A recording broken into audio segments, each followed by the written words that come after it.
We're learning more about the crash that killed Castle Rock trooper Cody Donahue. Two videos show the semi-driver accused of killing him swerving over that solid white line. That driver faced a judge for the first time today.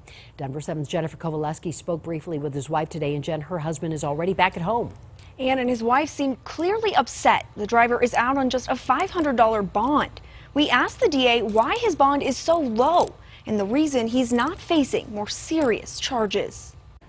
These guys deserve better than this. For District Attorney George Brockler, this case hits close to home. This is the holidays, too. This is a trooper who had two kids that are the same ages that I have. Based on the evidence, he says 41-year-old Noe Gomez Ruiz, the trucker accused of killing Trooper Cody Donahue, is only facing misdemeanor traffic violations. One conclusion that the public could come to is that, is it true that a law enforcement officer's life is worth no more than potentially 1 year in jail when they're killed as the result of careless driving? That's what our law says today. Brockler says there is no intent or evidence he was on the phone or under the influence. Instead, it just appears to be a tragic mistake.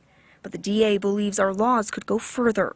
I think that Colorado could go a long way toward providing greater protections to the men and women in uniform. According to newly released court documents, two videos, one from the truck and the other from Trooper Donahue's patrol car, show the driver drift over the white fog line before hitting Donahue, who was on the side of I-25 investigating a crash near Castle Rock. We stopped by the driver's home and his wife answered the door, clearly shaken up. We don't want to say anything at this time. The arrest affidavit also says the trucker had room to move over into the other lane, as is required by law, but didn't.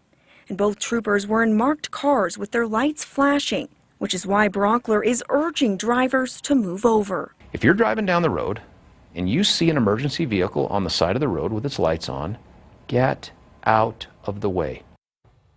Now, as with all defendants, Brockler stressed the driver is presumed innocent until proven guilty. He's due back in court in January. Ann? Thank you, Jen.